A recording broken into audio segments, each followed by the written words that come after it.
a todos. Un gusto ver caras que no veíamos hace tanto tiempo por acá.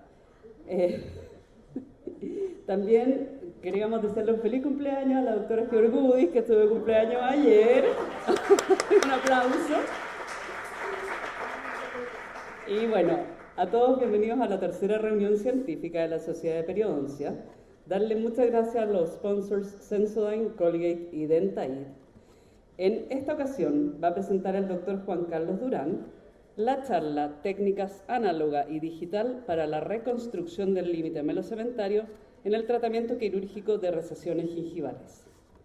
El doctor Juan Carlos Durán es cirujano dentista de la Facultad de Odontología de la Pontificia Universidad Javeriana de Colombia, especialista en periodoncia de la Facultad de Odontología de la Universidad de Chile, diplomado en prótesis fija, Facultad de Odontología de la Universidad de Chile, diplomado en cirugía plástica periodontal implantológica de la Facultad de Odontología de la Universidad de Chile, docente de posgrado de rehabilitación oral de la Universidad del Desarrollo en Santiago, miembro de la American Academy of Periodontology, coautor del libro Microsurgery in Periodontal and Implant Dentistry y conferencista nacional e internacional con publicaciones en el área de cirugía plástica, microcirugía y estética sobre implantes.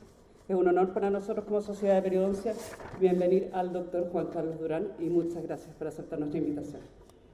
Ustedes. Bueno, muchas gracias, buenas noches. Antes que nada agradecer a la directiva de la Sociedad de Periodoncia por la invitación.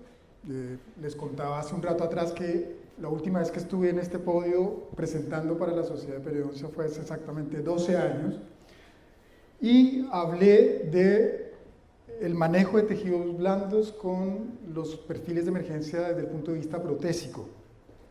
Fue un tema de interrelación entre la prostodoncia y la rehabilitación, que creo que esa sinergia es muy importante y sobre todo con la odontología moderna.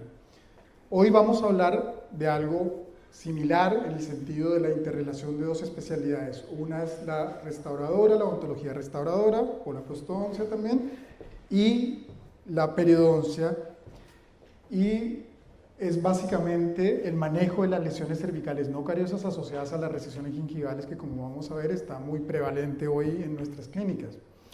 Así que vamos a demorarnos aproximadamente unos 50 minutos.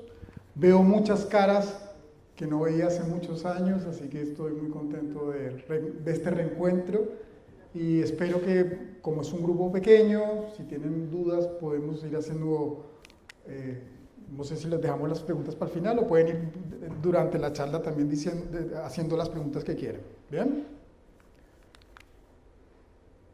Esto es un poco lo que vamos a conversar. Como introducción y como antecedentes de este tema, sabemos que las recesiones gingivales es una problemática que vemos a diario, ¿no es cierto? En nuestras clínicas tiene una prevalencia muy alta, casi el 90% en la población, y que el tratamiento y la predictibilidad de nuestros tratamientos hoy en día quirúrgicos, gracias a los avances y las técnicas que se han desarrollado en plástica, es muy alta. Sabemos que los colgajos desplazados coronales, con injertos o sin injertos, las tunelizaciones y todas las variantes de tunelizaciones que tenemos hoy en día funcionan y funcionan muy bien y son predecibles y estables en el tiempo si se indican bien y si se hacen bien. El problema que tenemos ahora, o que tenemos hace un tiempo atrás, son estas recesiones asociadas a defectos de tejido duro, a defectos cervicales del tejido dentario, donde el desafío clínico es restablecer lo que falta de tejido blando, lo que se perdió de tejido blando, y lo que falta de tejido duro para hacer una buena sinergia entre lo que es la estética blanca y la estética rosada.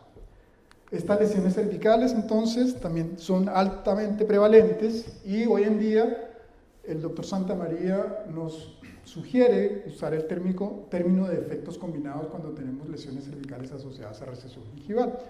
Más o menos la mitad de las recesiones están asociadas a lesiones cervicales no cariosas.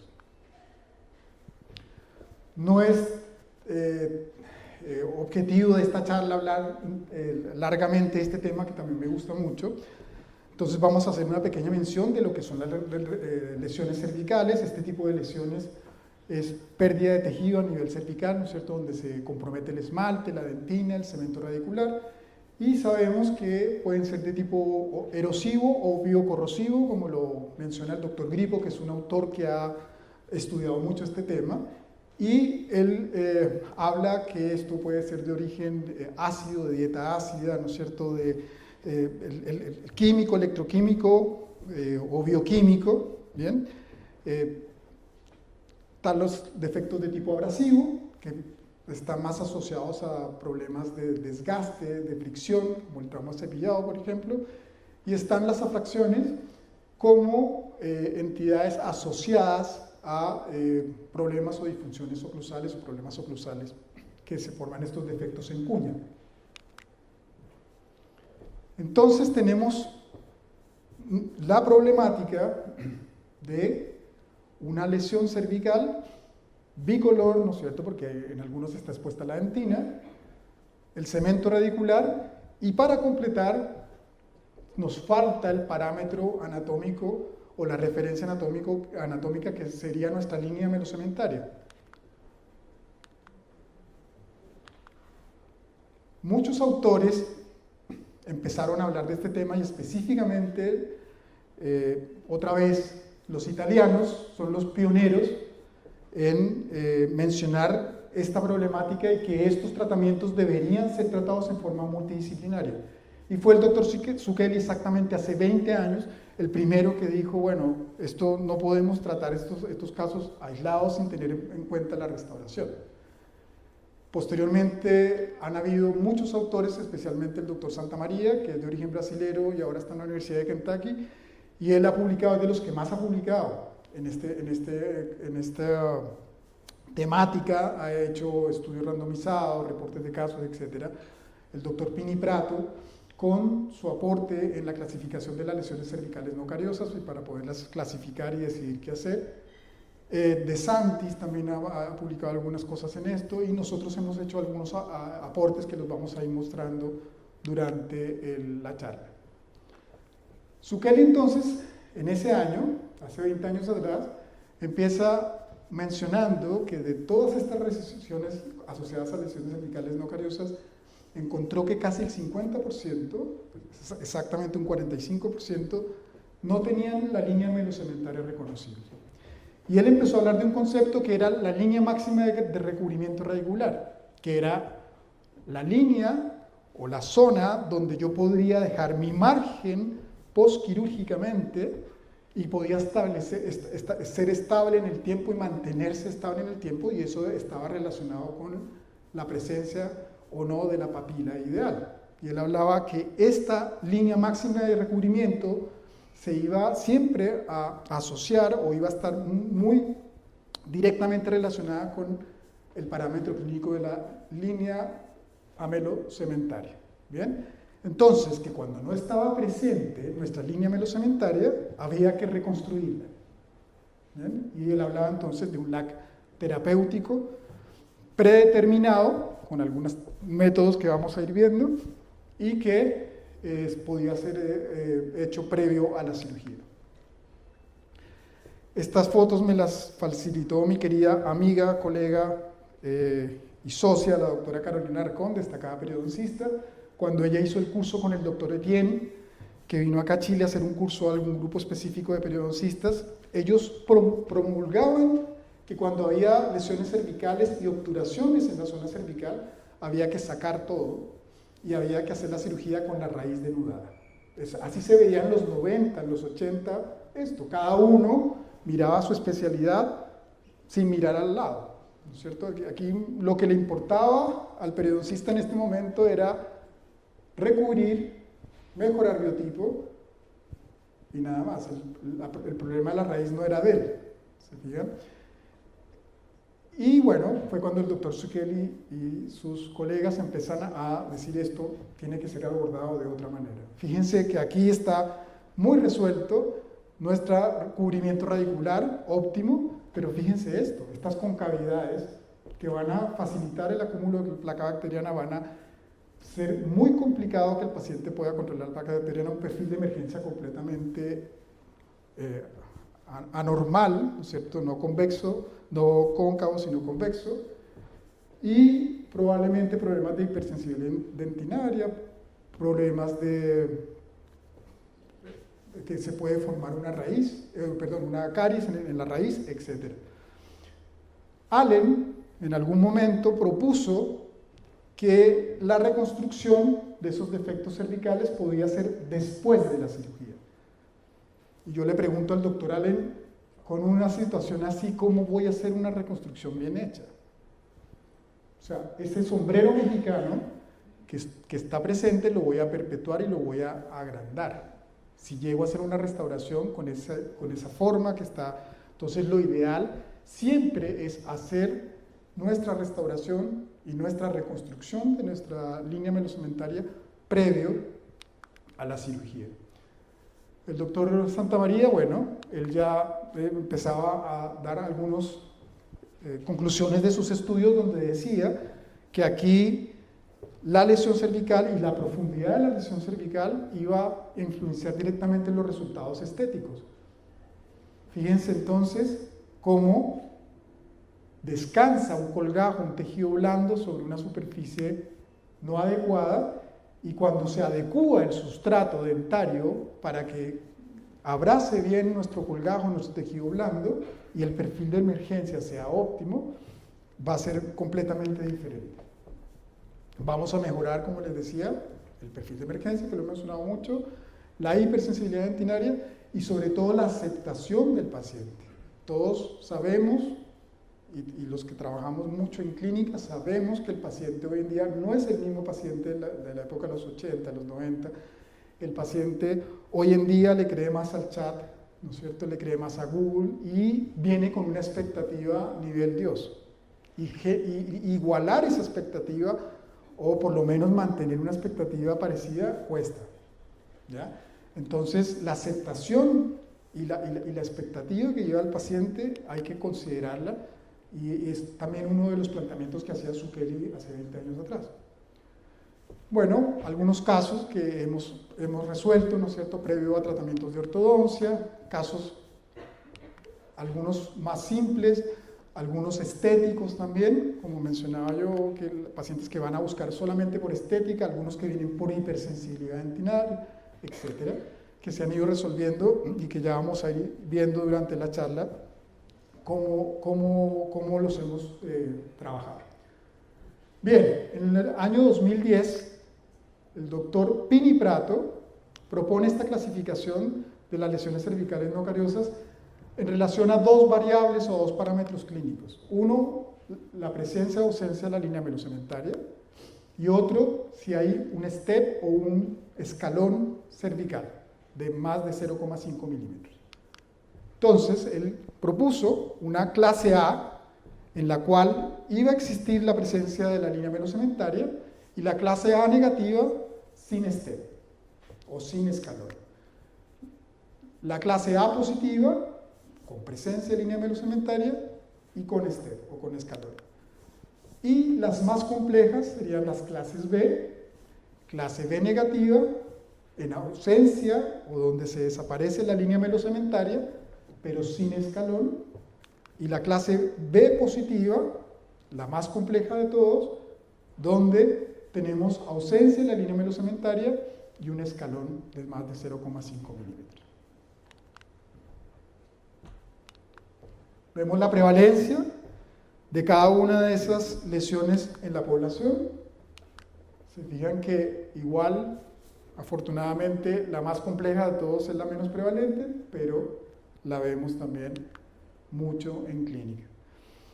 En Chicago, en el año 2018, se hace el consenso, uno de los últimos consensos para precisamente consensuar la clasificación de las enfermedades periodontales, la clasificación de las recesiones gingivales, la clasificación de las lesiones cervicales no cariosas, y se acepta, ¿no es cierto?, la nueva clasificación de las recesiones, en este caso la propuesta por el doctor Cairo, que simplifica mucho la de Miller, y además fíjense que es la primera que empieza a hablar de la línea melocementaria, que no se mencionaba en la clasificación antigua de Miller. Y entonces también se dice que en una lesión cervical no cariosa asociada a recesión deberíamos hacer este tipo de examen y de tipificación para tomar buenas decisiones de tratamiento. Es decir, nos llega una lesión asociada a recesión, clasificamos la recesión en relación a la clasificación de Cairo, la presencia o ausencia de papila o de inserción interproximal, la profundidad de la recesión, el ancho o el fenotipo. En ese consenso también se cambió la palabra biotipo por fenotipo, la cantidad de encía queratinizada que tiene alrededor de la lesión y la clasificación del defecto de la superficie dentaria, clase A, clase B, con escalón o sin escalón, y la profundidad de esta. Bien, ya llenando ese cuadrito tenemos tipificado a qué nos estamos enfrentando y cómo lo vamos a resolver. Bien. Estos son los casos en los que vamos a ver hoy, están básicamente orientados a RT1, o sea, con papila completa, ¿no es cierto?, papila interproximal completa, y a las clasificaciones B positiva y B negativa. Bien, entonces ya tenemos más o menos el diagnóstico de la prevalencia, cuál es la problemática. Cuando vamos entonces a afrontar casos de estos y tenemos que predeterminar, tenemos B positivo o B negativo y tenemos que predeterminar dónde está nuestro LAC nativo, tenemos que ver los métodos propuestos y sabemos que el LAC nos diferencia dónde termina la corona clínica, empieza la raíz o el cemento radicular, y afortunadamente cuando se desaparece la línea melocementaria, no se desaparece en los 360 grados del diente, ¿bien? Se desaparece generalmente en la cara libre. Entonces se adopta un criterio, ¿no es cierto?, que lo propone el doctor Zucchelli en el libro que publicó de cirugía plástica, donde él habla de los puntos angulares, que sería la unión de la línea melocementaria vestibular, donde empieza en el ángulo de la línea melocementaria proximal. En ese ángulo de la cara vestibular con la cara proximal, mesial o distal, se denominaría punto angular de la línea melocementaria. ¿Y cuál es la relevancia clínica de esos puntos angulares? Que al perderse la línea melocementaria en la cara libre, generalmente esta línea melocementaria proximal va a estar presente y esto nos va a servir de referencia para hacer la predeterminación y la proyección de nuestras reconstrucciones antes de hacer la cirugía. Ahí están otros gráficas, ¿no es cierto?, para determinar bien cuál es la línea. Esto debe ser hecho con magnificación, va a ayudar mucho, con mucho cuidado, con una sonda periodontal. Uno puede correr con cuidado la papila acerca de la base de la papila y ahí va a encontrar los puntos angulares, tanto mesial como distal, sobre todo en este tipo de lesiones profundas, donde la línea melocementaria vestibular se fue. Bien.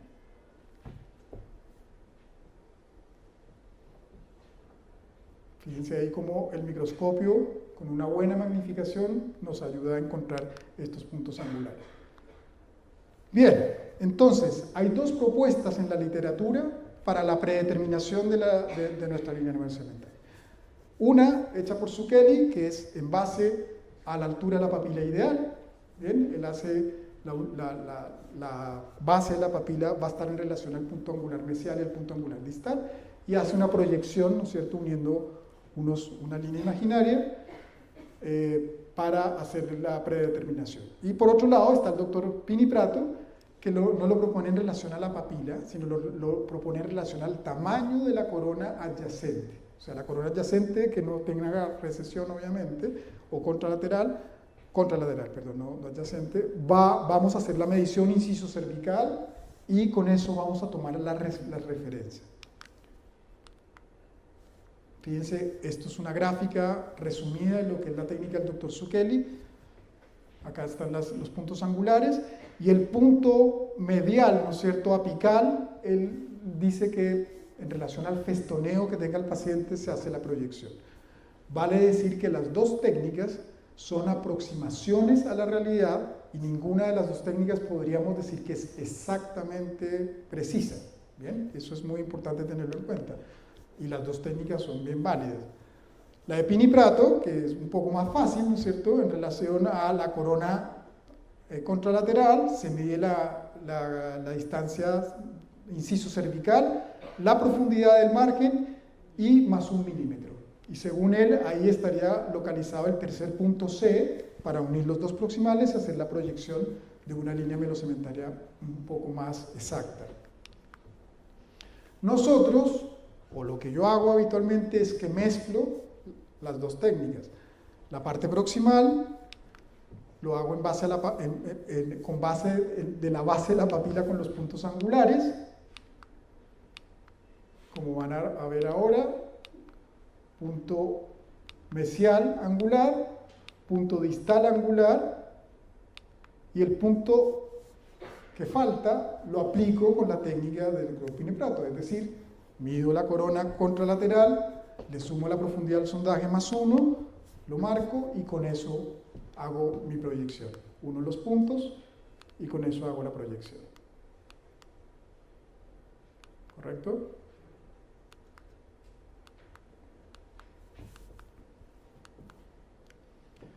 Bien, una vez determinado eso, hay muchas propuestas de tratamiento de si hacer la restauración con la cirugía, hacer solo la cirugía. Su querida tiene un paper de toma de decisiones que es un poco complejo de explicar, es en relación a dónde está la línea máxima de recubrimiento respecto a la profundidad de la lesión cervical, pero es muy buena, como todas las cosas que hace Zucchelli, muy buena opción, pero cuesta entenderlo.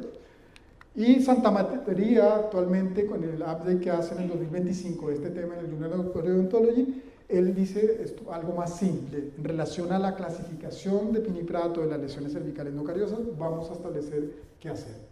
Con restauración, sin restauración, y habla desde el punto de vista quirúrgico también cuál es la indicación en relación a si pongo injerto o no, porque todos sabemos que el gol estándar son los colgados desplazados coronales más injerto de tejido conectivo. Pero en todos los casos necesitamos injerto de tejido conectivo. Bueno, a los que somos injerto de tejido conectivo lovers, sí. Y entre más grueso el biotipo, sí. Pero no necesariamente, ¿ya? Fíjense que en biotipos finos, donde no hay encía queratinizada y donde es completamente fino de menos de 0,8 milímetros, transparencia total de la sonda periodontal, y es mandatorio hacer nuestro injerto de tejido conectivo. En un biotipo, digámoslo, intermedio, que es fino, pero tiene al menos 2 milímetros de encía queratinizada, podríamos pensar en colocar un injerto de tejido conectivo no tan grueso y o usar alguna matriz dérmica. No soy, si alguien me va a preguntar por matrices dérmicas, no soy usuario de matrices dérmicas, he usado matrices dérmicas 2 veces en mi vida y no me gusta. Creo que al paciente siempre se le puede sacar conectivo de alguna parte y las veces que lo he usado es por problemas sistémicos del paciente que no se puede sacar algo del palato. ¿Bien? Y por último, en los fenotipos gruesos de más de 1.5 milímetros de grosor, podemos hacer perfectamente nuestra cirugía sin necesidad de hacer ningún injerto de tejido conectivo. Entonces, como resumen, ¿no es cierto? Fenotipo grueso, fino, perdón, hacemos nuestra restauración cuando sea indicado, nuestro injerto de tejido conectivo y nuestro desplazamiento coronario. En biotipos o fenotipos gruesos, solamente la restauración cuando esté indicada y nuestro desplazamiento coronario. ¿Bien? Ahora, hablando desde el punto de vista protésico de la restauración, hay dos abordajes que se indican hoy en día. Uno de ellos es el abordaje parcial de la línea melocementaria más 1 milímetro apical. ¿Qué es esto? Esto es que hacemos nuestra proyección donde está nuestro LAC nativo y le sumamos 1 milímetro y vamos a hacer la reconstrucción hasta ahí. ¿Ya? Eso se llama LAC más 1 y abordaje parcial. ¿Bien? Que es lo que están viendo también en este caso clínico. Bien, o sea, dejo mi restauración más apicalizada. ¿Y por qué? Se preguntarán. ¿Cuál es el fundamento de hacer una restauración más apicalizada? Porque sabemos, y en la literatura está escrito, que el lograr el 100% del cubrimiento radicular postquirúrgico, los datos en la literatura van desde el 18% hasta el 90%. Y hay otros autores que hablan que el 90% de los casos obtenemos un 80 o un 90% de recubrimiento. Dado esa variabilidad que es real, para todos los que hacemos cirugía sabemos que es así, no podemos decir, ¿no es cierto, doctor Soler? No podemos decir que nos quedan todos los tratamientos 100% recubiertos, no, eso no es así. Entonces puede haber una falla, ¿no es cierto?, entre lo que reconstruimos y donde va a quedar posquirúrgicamente nuestro colgajo. Entonces se nos va a ver parte de la raíz, parte de la reconstrucción, y el paciente obviamente no va a quedar conforme. Entonces es mejor en este caso pasarse un poquito y reconstruir un poquito más, 1 milímetro más apical, para asegurarnos de que va a quedar recubierto. Bien. Diferentes autores lo han podido, esto no se ve nada, lo han podido corroborar en estudios randomizados, este protocolo de +1, ¿no es cierto? Y tiene también otra connotación, no solamente lo que les estoy diciendo de que nos tenemos que pasar un poquito para evitar que la encía al cicatrizar nos muestre esa unión, sino también saber que estas restauraciones en algún momento se van a tener que repetir. ¿Ya? Las restauraciones, y especialmente las de resina, tendrán una longevidad de 4, 5, 6 años y habría que repetirlas. Para repetirlas, bueno, es más fácil repetir una restauración que está 1 milímetro, 1,5 milímetros subgingival, que repetir una que está mucho más apicalizada. Y bueno, y el tercer punto importante es el perfil de emergencia. El perfil de emergencia, como sabemos en restauración, ¿no es cierto?, en implantes, es muy importante el comportamiento del tejido blando cuando hay un perfil de emergencia adecuado. El otro abordaje que tenemos de restauración es el abordaje de reconstrucción total. Y este es indicado específicamente en este tipo de lesiones. Lesiones súper profundas en B o en cuña de este tipo. Ahí sí hay que hacer un abordaje de reconstrucción total, o sea, rellenar completamente el defecto. Alguien preguntará, ¿y qué va a pasar después? Ahí, si falla la restauración, hay que levantar un colgajo y repetir todo. Es la verdad, ¿ya? Entonces, lo que apunta con este abordaje de reconstrucción total es hacer la restauración más definitiva que podamos hacer. Y ya lo vamos a ver, ir viendo durante la charla, qué es lo que proponemos nosotros para que eso sea un poco más longevo que un simple compósito. Bien, entonces el abordaje de reconstrucción total sería este, y está indicado en solamente defectos A y B positivos. Bien, entonces la propuesta del doctor Santamaría: cuando tengamos una clase A negativa, o sea, con presencia de línea melocementaria sin escalón, como en este caso, simplemente vamos a hacer nuestra cirugía en relación al fenotipo. En este caso colocamos un muy buen injerto de tejido conectivo, bien, y un desplazamiento coronario. En este caso hicimos un CAF.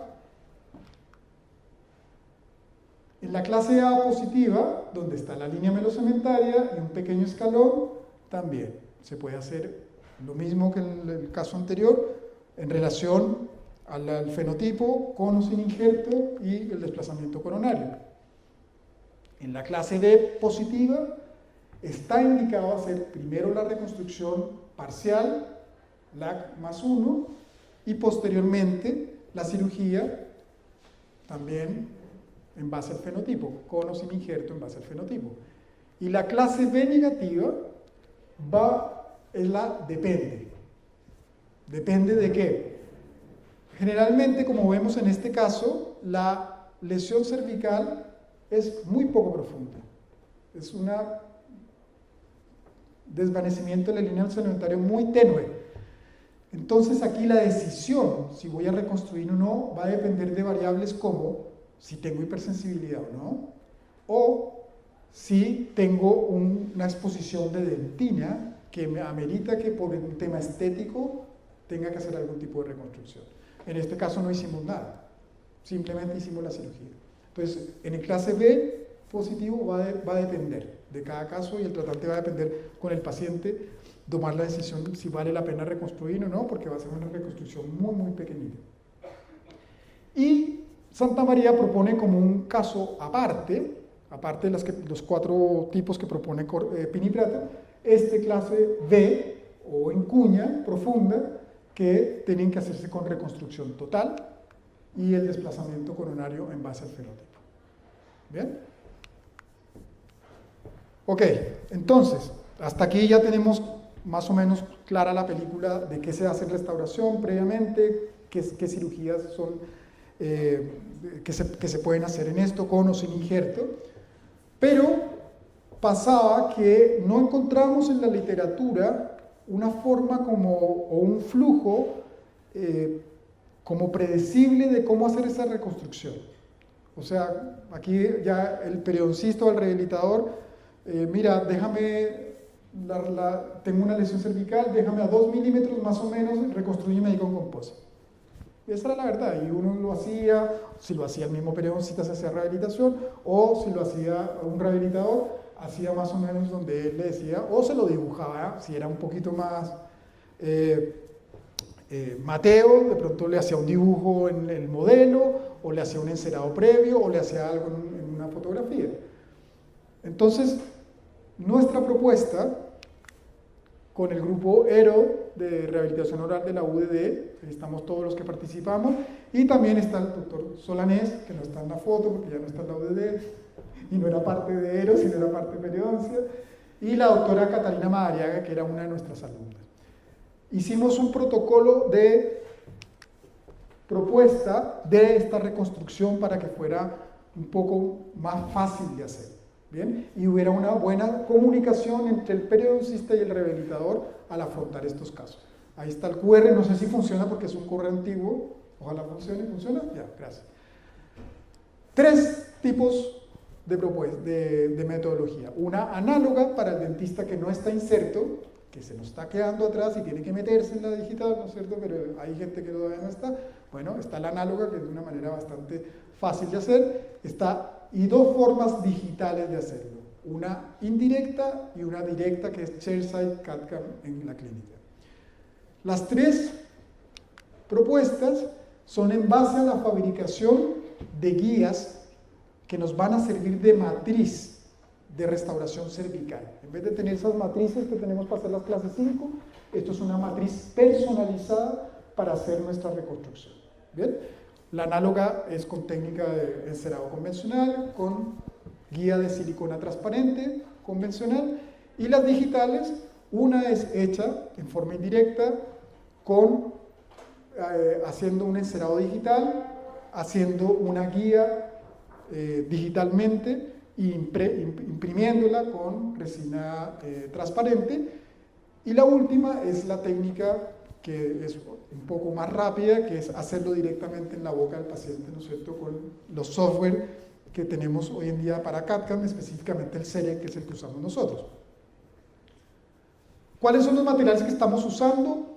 El composite, ¿no es cierto?, el cemento resina modificado de ionómero de vidrio, que lo usó mucho Santa María durante mucho tiempo, pero lo dejó usar porque se dio cuenta que tenía mejores condiciones de pulido con el composite.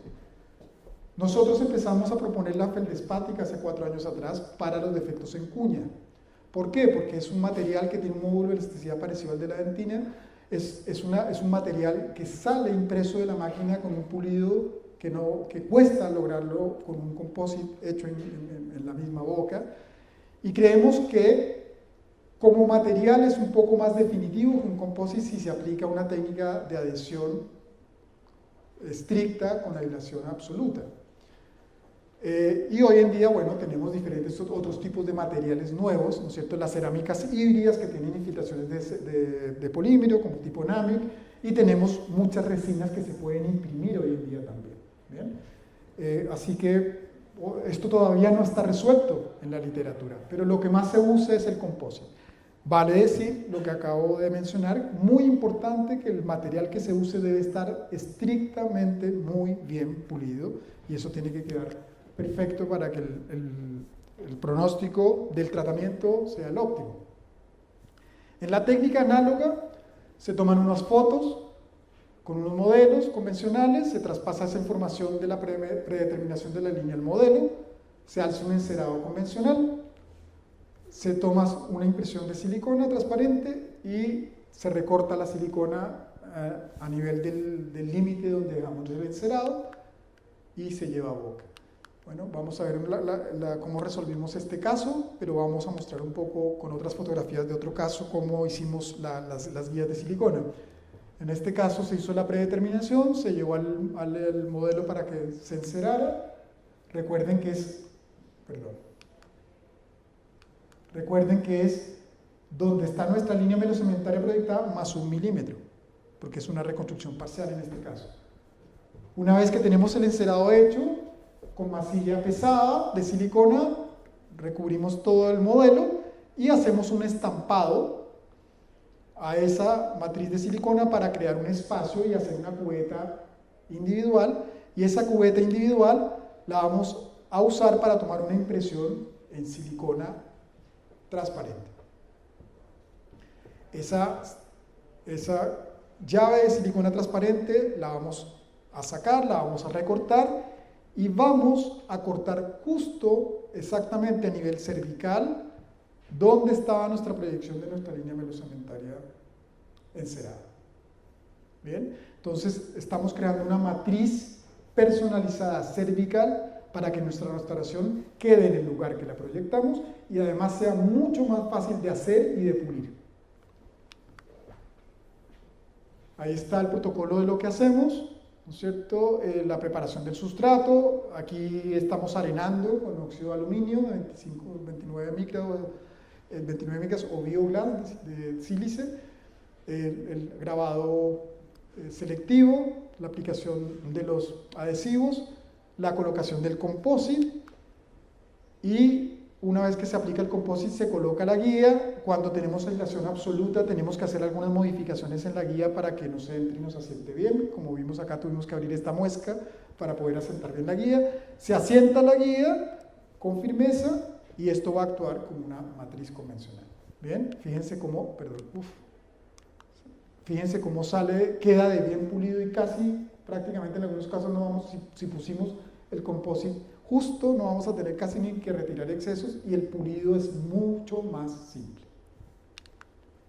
Bien, ahora vamos al caso que vimos inicialmente con las múltiples recesiones y múltiples lesiones cervicales no cariosas, una clase D positiva, LAC más 1, miren la profundidad de esa recesión, de esa lesión, perdón. Aquí está la reconstrucción.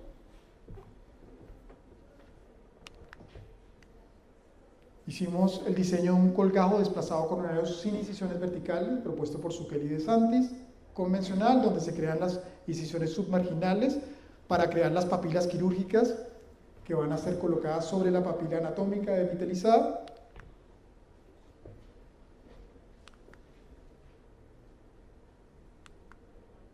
Vamos a ver un pequeño video.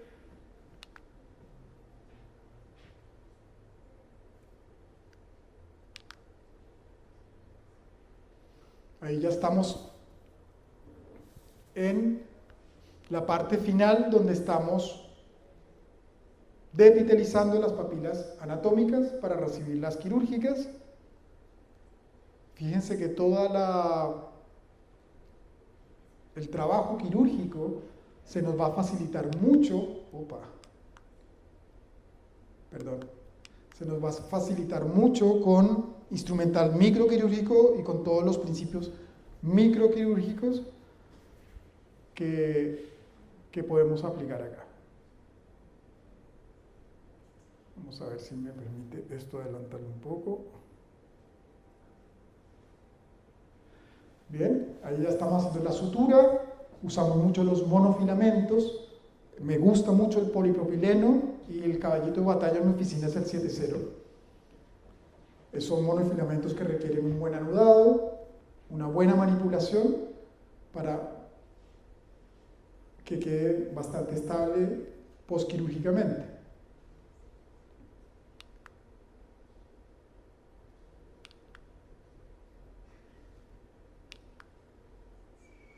Control al año. No se puso injerto de tejido conectivo como vieron en el video, porque era un biotipo fino, un biotipo grueso, perdón. ¿Qué pasó? Ahí. No manejo este aparato, perdón. Disculpen, lo aprendí a manejar hace 10 minutos. Este es el maxilar inferior de la misma paciente. La señora Erika, que fue paciente nuestra en los cursos que hacíamos con la Carolina Alarcón.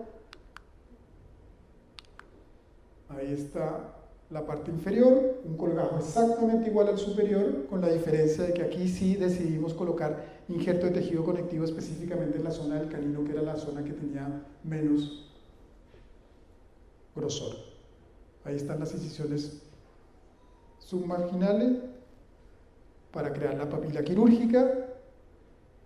Dejamos la papila anatómica en ese lugar. Recuerden que esto es un colgajo de approach parcial, total, parcial.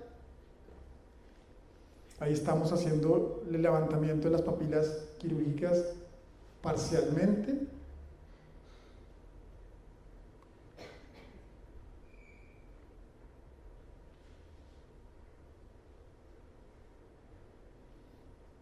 Y una vez que tenemos ya las papilas quirúrgicas listas, tenemos que hacer el approach total para después volver a hacer la incisión final, que es la incisión para desinsertar las fibras musculares y la submucosa, y hago esta técnica con los dedos y con unas gasas para evitar problemas en el paquete vasculonervioso, donde desinserto, ¿no es cierto?, todo el colgajo completo, para después tomarlo suelto y ahí sí hacer mi incisión parcial y desinsertar los músculos y la submucosa y evitar cortar el nervio dentario. Creo que esta es la zona más crítica de la cirugía. Esperemos que la IA no nos vaya a reemplazar un poco hacer esto. Le va a costar, ¿no es cierto? Va a costar porque pueden poner implantes, pero esto no. Tiene que ser una IA muy avanzada. No, yo creo que ya lo hace, seguro. Bien. Hacemos este corte, que el objetivo es tener un colgajo completamente pasivo.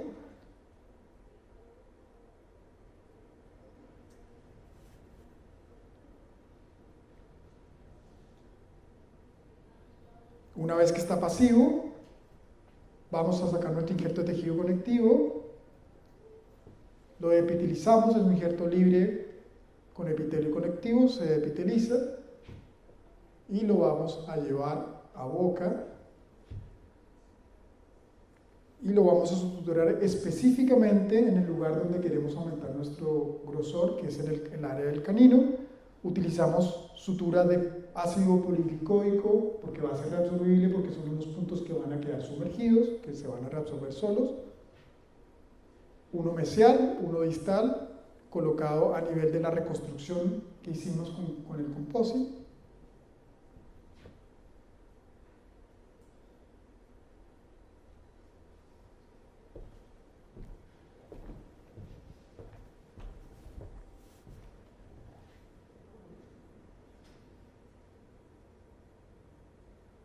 Y se hace lo mismo en mesial y después se sutura el colgajo. El posoperatorio es el resumen de la cirugía, posoperatorio inmediato, control a los 6 meses, así llegó, así quedó, control 3 años, posoperatorio, 1 año, 3 años, fíjense cómo se mantiene bastante bien el tejido blando.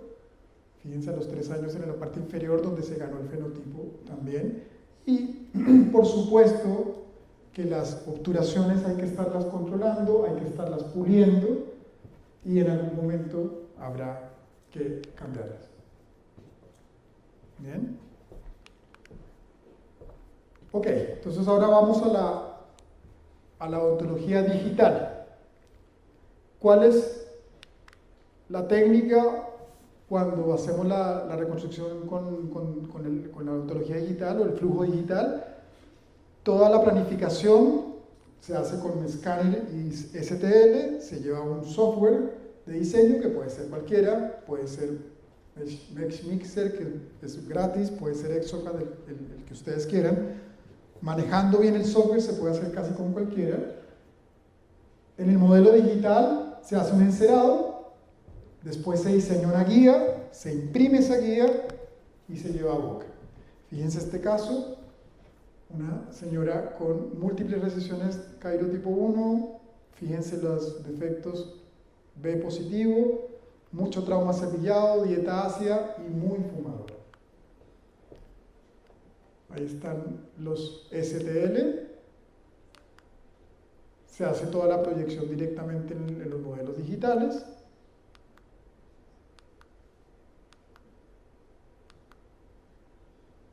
Eso se hace en todos los dientes y se hace el encerado digital. En este caso lo hizo el doctor Rodrigo Pino Hijo con Mesh Mixer. Ahí está nuestro encerado. Y diseñamos entonces la guía. La guía tiene que tener una parte incisal donde se asiente bien y una parte vestibular y donde se asiente bien hasta donde llega justo nuestro encerado protocolo LAC parcial +1. Se le hace también como un manguito, ¿no es cierto?, para poder llevar la guía a boca.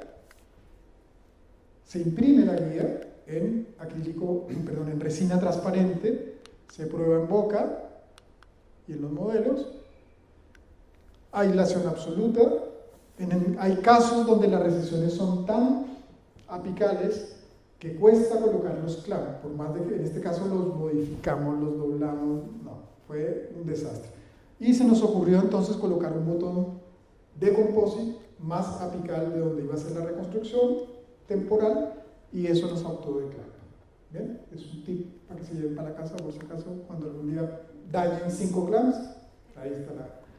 Bien, probamos la guía, vean que la reconstrucción está mucho más coronal que el botón. Ahí aplicamos el composite, obviamente después de hacer el grabado selectivo, el arenado, el adhesivo, se coloca la guía y se polimeriza. Lo mismo en el lado contrario. Y así quedan nuestras reconstrucciones. ¿Ya? Muy fácil de hacer, muy simple y, como les digo, muy fácil de pulir también, que hacerlo a mano alzada. Bien, nuestra paciente lista para la cirugía, hicimos tunelizaciones bilaterales, control posoperatorio inmediato, paciente fumadora. Miren cómo cicatriza un fumador después de una semana, 2 semanas. Posteriormente esto fue al mes, se hizo las reconstrucciones de los bordes incisales porque se puso vanidosa y dijo que iba a hacerme también la parte, no me gustan estas manchas incisales. Hicimos la reconstrucción y así quedó. Sigo fumando, obvio. Y es de estas fumadoras que te dicen, no, opéreme, tranquilo, si no me pasa nada, nunca me ha pasado nada. Y efectivamente, cicatrizó más lento, pero no le pasó nada. Y un paladar, que nos lo soñamos cualquier cirujano plástico, un paladar que podía vender de conectivo si quisiera, si hubiera tráfico de conectivo. Bien, este caso lo publicamos en el libro de microcirugía periodontal. Control 1 año, entonces la tengo que ver cada cierto tiempo, hacerle los pulidos. Muy simpática. Ella es mamá de un colega. Bien, la última propuesta es como la más moderna, ¿no es cierto? La más digital y la que obviamente conlleva tener más manejo digital, más inversión, porque requiere tener un CAD/CAM en la consulta, es decir, una impresora o una talladora y tener el escáner en la consulta. Obviamente se ve previamente al paciente en una sesión para tomarle las fotos, los modelos STL, hacer la predeterminación de la línea melocementaria y posteriormente se cita al paciente para hacer toda la reconstrucción directamente en boca. Se usa el software que trae el CEREC mismo y se talla en la talladora. Esta es una paciente en conjunto con el doctor Rodrigo Pino Pavá, que es mi socio. Y tengo que decirlo que él fue el que se le ocurrió hacerlo en cerámica. Él hacía reconstrucciones cervicales en cerámica, guías de desoclusión en cerámica, solamente las puntas de los dientes, hacía unos fragmentos cerámicos en CAD-CAM. Y de verdad que en esa época, les estoy hablando hace 10 años atrás, los software y los algoritmos de CEREC no estaban diseñados para hacer ese tipo de restauración. Y él engañaba de alguna manera el software y los hacía. Hoy en día el software sí nos deja hacer restauraciones cervicales, por ejemplo. Bien, entonces me dijo, ¿por qué no hacemos la prueba, Juan Carlos? Yo le hago la restauración y tú le haces la cirugía. Y vemos. Dije, ok. Vi uno de los papers de Santa María, donde hicieron lo mismo, pero con pómero. Yo dije, bueno, esto es mejor. Así que lo hicimos, miren la profundidad que tenía, controlamos todas las que hay que controlar con la paciente, el tema oclusal, su dieta, su cepillado, todos los parámetros clínicos tomados porque era un caso que si funcionaba, dijimos lo vamos a publicar algún día. Y en el premolar solamente se hizo un composite y aquí la incrustación en cerámica. Este caso lo publicamos hace 4 años atrás, con el doctor Pino, el doctor Lanis, la doctora Alarcón, y llevaba en ese momento 5 años de evolución. Actualmente tiene 9 años ya, y está muy parecida a las condiciones que van a ver. En el software, básicamente lo que se hace es eso directamente en el software, se dibuja la restauración, y una vez que está lista, el software solo hace una propuesta, uno solamente tiene que delimitarlo y uno lo puede modificar, darle más volumen, menos volumen, etc. E insisto, aquí lo más importante es indicarlo en casos donde haya profundidades mayores a 1 milímetro, que es lo mínimo que un material feldespático va a permitir de grosor. Hay otros materiales como el disilicato que va a permitir otros grosores más pequeños, sí, pero es muy duro, no sé si valdría la pena y no lo he usado. Yo hablo de lo que me ha funcionado hasta ahora. Ahí está la incrustación hecha, la incrustación cementada con técnica absoluta de aislación, ¿no es cierto? Y con quedaron algunos restos que yo los saqué durante la cirugía del cemento, composite, incrustación cerámica, mi cirugía con tunelización y bueno, como era la paciente cero de nuestras observaciones, empezamos a verla muy seguidamente, 12 semanas y protocolizamos las fotos, todas las mediciones, profundidad del sonaje, nivel de inserción clínica, sangramiento al sondaje, cantidad de seda adherida y queratinizada, 20 meses. Y bueno, yo recuerdo que Rodrigo me decía, bueno, ¿y cuándo lo vamos a publicar? Yo le dije, esperemos, hasta completar 60 meses. ¿Ya? 5 años que tocó tener paciencia, todos los parámetros clínicos que medimos durante los 5 años, y ese es el resultado clínico, y le tomamos un combi para ver cómo estaba comportándose todo lo que teníamos subgingivalmente.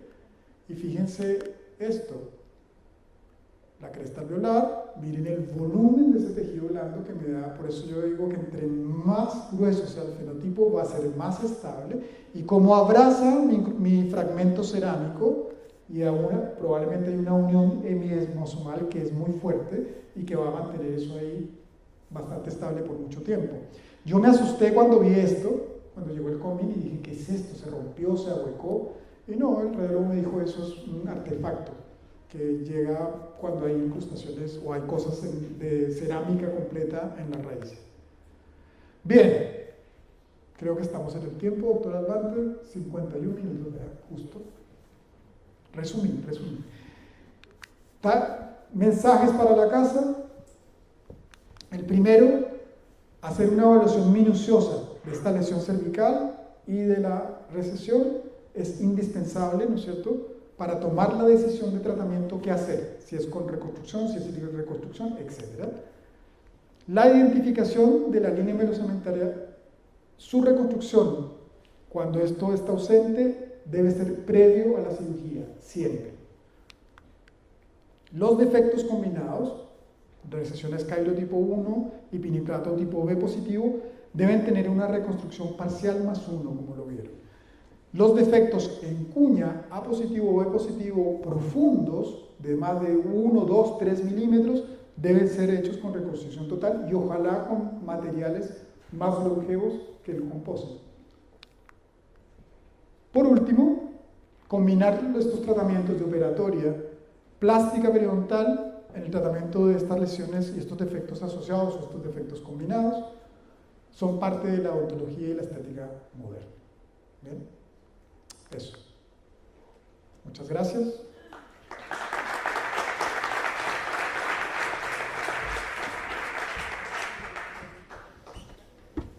¿Preguntas? ¿Preguntas? ¿Sugerencias? ¿Críticas? Muchas gracias al doctor Durán por su presentación, muy linda, muy lindos casos, toda su entrega. Muy bien. ¿Algunas preguntas? ¿Maestra? ¿O quedó todo claro o no entendieron nada? Muchas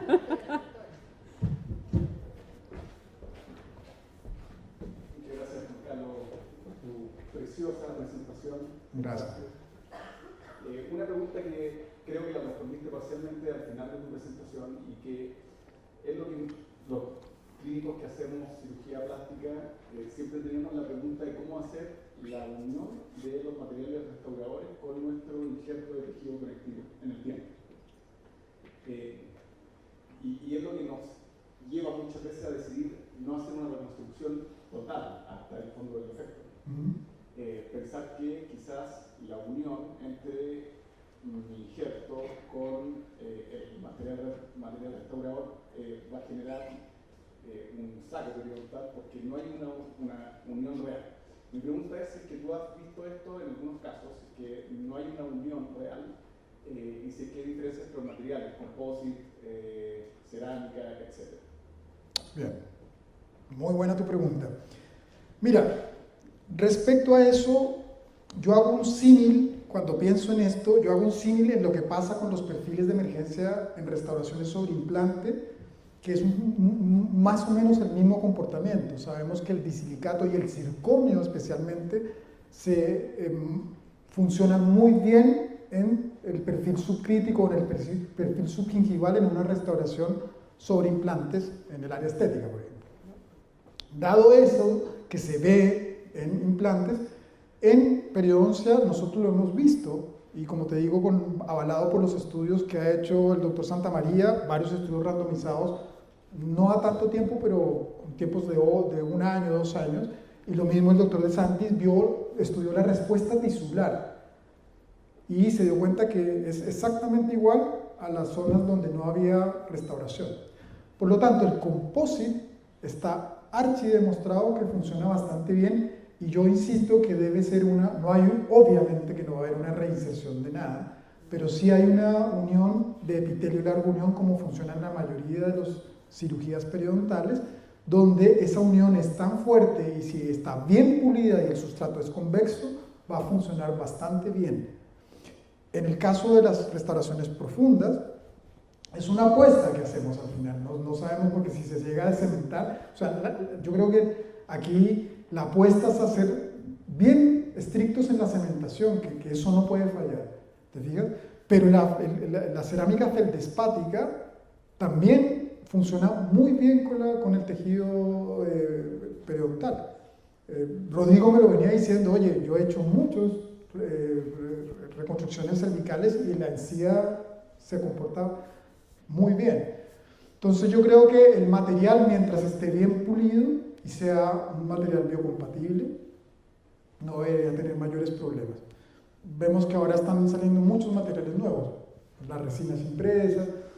Yo todavía sigo siendo fan de la feldespática, por ahora, para ese tipo de restauraciones. Para las reconstrucciones parciales el composite me parece que anda muy bien. Pero como te digo, no he visto ningún caso donde tenga un saco periodontal o una mala cicatrización. Si está mal pulido, sí, si no se hizo bien la técnica y el composite se soltó, claro, se va a inflamar y va a formar un saco. Pero si es estrictamente bien hecho todo el protocolo, no he visto problemas hasta acá. Gracias por la pregunta. ¿Alguna otra pregunta?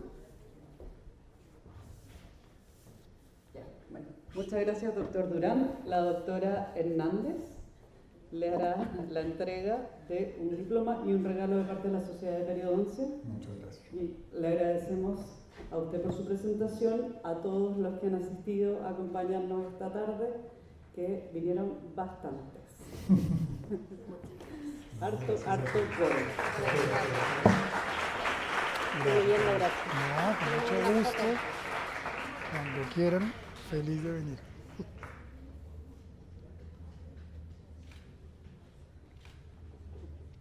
Gracias. Muchas gracias. Bueno, gracias. Muchas gracias a todos, buenas noches y nos vemos la próxima.